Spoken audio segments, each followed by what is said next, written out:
ছোটবেলায় বাবা মার সাথে যখন আমরা থাকতাম তখন ভাই বোন সবাই মিলে একসাথে একটা বাড়িতে কতই না মজা করতাম।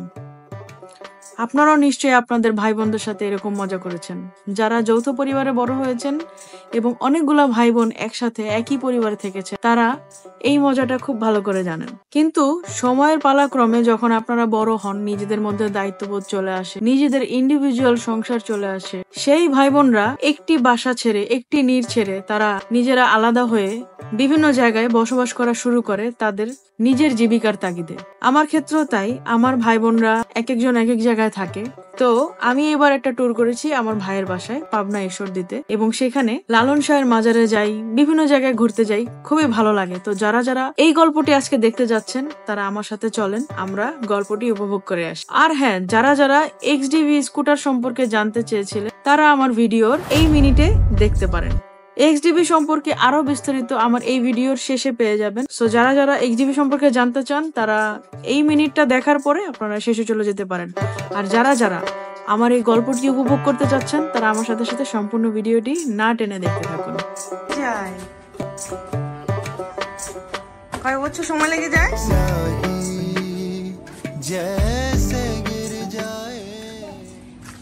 এটা কি? এটা জাম্বুরা। এটা জাম্বুরা? হ্যাঁ, কোনে মতো জাম্বুরা মনে দেখে। হ্যালো এভরিওয়ান, আপনারা দেখতে পাচ্ছেন আজকে কাজী নদী আমার সামনে, আর কাজী নদীর ঠিক মাথার উপরে অনেক অনেক মেঘ, আর মেঘের দেশের সাথে সাথে আমরা কিন্তু চলে এলাম কুষ্টিয়া। দেখতে পাচ্ছেন একটা সাইনবোর্ড, কুষ্টিয়ার একটা মাদ্রাসার সাইনবোর্ড। কুষ্টিয়াতে আজকে আমরা কুষ্টিয়াটা এক্সপ্লোর করব, কোথায় কি আছে একটু দেখবো। আর আসলে কি বৃষ্টির কারণে আমি এতক্ষণ আমার ক্যামেরাটা লাগাইতে পারি নাই, এখন ক্যামেরাটা লাগাইছি। তো আমরা এখন লালনের এখানে যাব, লালনের মাজার। তো চলেন আমরা কুষ্টিয়াটা আজকে এক্সপ্লোর করি। কুষ্টিয়াতে আমার এর আগে আসা হয়েছিল আমার বেস্ট ফ্রেন্ড, স্কুলের বেস্ট ফ্রেন্ড মোমোর সাথে। ওদের বাড়িতে আমি বাড়িতে আসছিলাম, ওদের বাড়ি ছিল কুষ্টিয়াতে। আর এবার আসা হয়েছে আমার ভাইয়ের সুবাদে। তো আমি যে এক্সজিবিটা চালাচ্ছি বর্তমানে, এক্সজিবিটা আর কিছু ঘন্টা পরে এটা ওর হয়ে যাবে, কারণ এক্সজিবিটা আমি কিনেছিলাম ওর জন্য। ফাইনালি আমি ওকে হ্যান্ড ওভার করে দিব। আর সামনে দেখতে পাচ্ছেন যে এন্ট্রকটা ও চালাচ্ছে, এন্ট্রকটা আমি নিয়ে যাব ঢাকাতে। আর আমি ঢাকা থেকে এটা রাইড করে চলে আসছি শুধুমাত্রই ওর কাছে এই এক্সজিবিটা হ্যান্ড ওভার করার জন্য। ওর পছন্দ ছিল একটু বড় সড়ো স্কুটার নিবে, যাতে হচ্ছে বউ বাচ্চা নিয়ে চালানো যায়। তো যেই বলা সেই কাজ, সে আমাকে বললো যে এক্সজিবিটা চালায় দেখো কিরকম। তো এই পর্যন্ত আমার এক্সজিবি টেস্ট রাইড বলেন, যেটাই বলেন না কেন, আমি ওর জন্যই দিছি। আর এক্সডিবি সম্পর্কে কি বলবো, আমি চালায় আসছি। এক্সডিবিটা আসলে মোটামুটি ভালোই করছে। 4 ভেলভের একটা স্কুটার, মোটামুটি পাওয়ার আছে। এবং যে এফআই প্রযুক্তিটা এটাতে ইউজ করা হচ্ছে সেটা হচ্ছে পিজিএম এফআই। এটা হচ্ছে ধীরে ধীরে তার রাইডারকে রিড করে যে সে কি স্পিডে চালাচ্ছে, চালানোর পরে ওই অনুযায়ী বাইকটা তার সর্বোচ্চ পাওয়ার দেওয়ার চেষ্টা করে। আর বেশ কিছু ফিচার, বেশ কিছু জিনিস আমার কাছে এক্সডিবির ভালো লাগছে। যেমন এই চাপার যে লাইট গুলা ইউজ করছে, এগুলো রাত্রেবেলা জ্বলে, অনেক জোস। এখন যেহেতু দিনের বেলা আমি আপনাদেরকে দেখাতে পারছি না, বাট বাইকটা আসলে জোস করছে।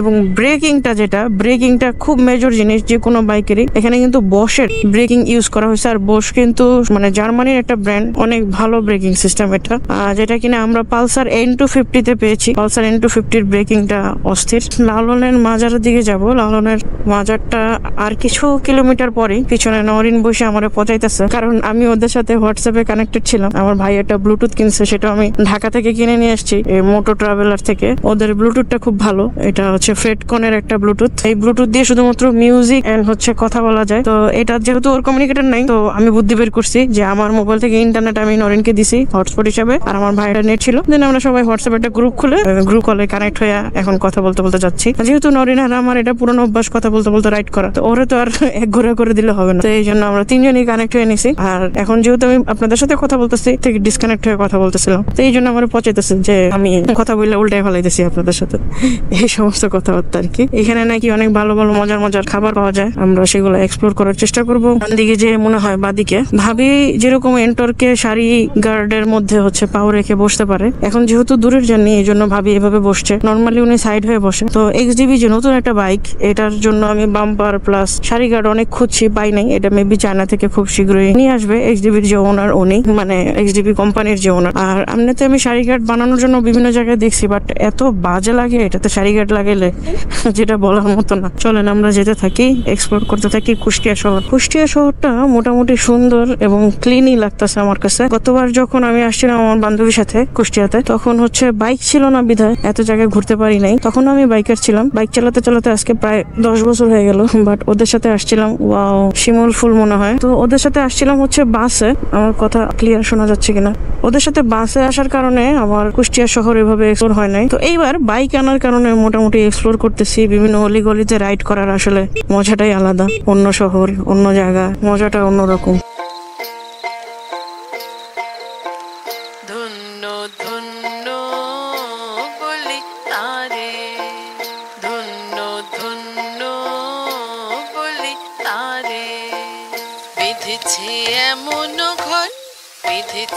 এমন ঘর শূন্যের ওপর পড়ছে তা করে ধন্য ধন্য।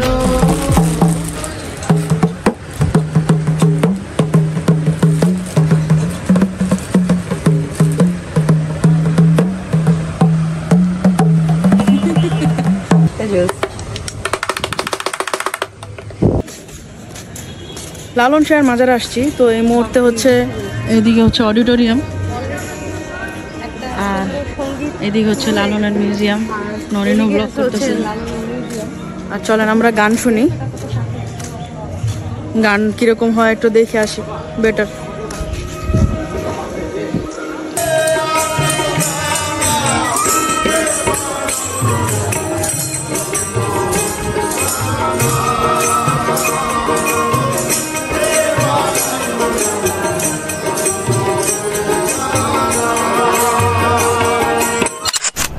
এই মুহূর্তে আমরা লাঞ্চ করতে যাব, আর বাজে হইলো 3:54। লালনের মাজার ঘোরা শেষ। মাজার বললে ভুল হবে, আমি প্রথমে বলছিলাম লালনের বাসা, তাহলে লালনের বাসাটাই থাক। আমরা এখন যাচ্ছি মোগল কুইজিন নামে একটা জায়গায়। নরেন কোন দিকে? বাই। তাহলে আমরা এখন মোগল কুইজিনে যাব, আর দেখি ওইখানে আমরা কি খাবার দাবার পাই। এখন অফরোড চালাইছি এরকম বালির রাস্তা দিয়ে আস্তে আস্তে। পাশে এত সুন্দর একটা রাস্তা দেখলাম, নদীওয়ালা, পুরা মন জুড়ে যাচ্ছে, এত সুন্দর বাতাস নদীর পাড়ের। আর আল্লাহ কিভাবে বিজলি চমকাইতেছে। আবার একটা কঠিন বৃষ্টি নামবে আশা করি। তার আগে যদি আমরা খাবারের দোকানে পৌঁছায় যেতে পারি তাহলে তো হইলই।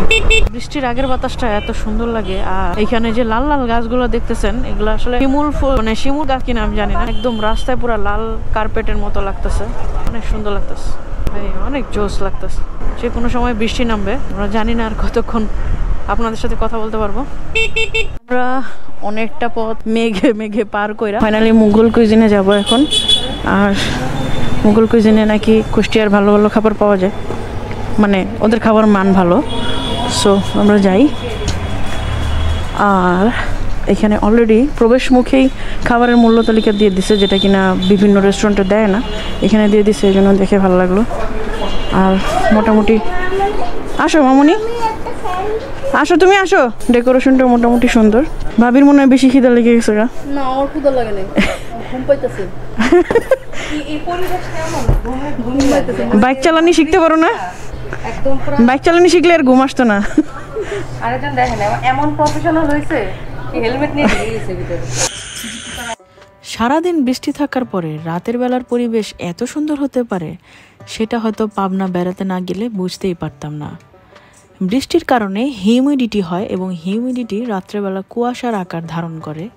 বারান্দায় কিছুক্ষণ দাঁড়ানোর পরই যখন রোড লাইটের আলোটা ফ্লিকার করা শুরু করে, রীতিমতো ভয় লাগে, কারণ একে তো কুয়াশা, তার মধ্যে রোড লাইট এরকম ফ্লিকার করছে। পরের দিন ভোরবেলা যখন আমার ভাইয়ের ছাদ বাগানে যাই, দেখে মন জুড়িয়ে যায়। ওইখানে কি নেই, জাম্বুরা হতে শুরু করে লেবু, লাল শাক, কারি পাতা, সবকিছুই রয়েছে। সত্যি পাবনার এই ট্যুরে জড়িয়ে আছে আমার অসংখ্য স্মৃতি এবং আমার একমাত্র ভাতিজা আরহামের দুষ্টু মিষ্টি দুষ্টুমিগুলো।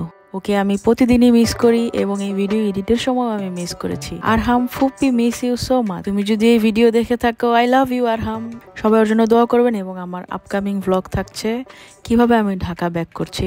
সো যারা যারা এতক্ষণ পর্যন্ত ভিডিওটি দেখেছেন, অবশ্যই চ্যানেলটি সাবস্ক্রাইব করে যাবেন।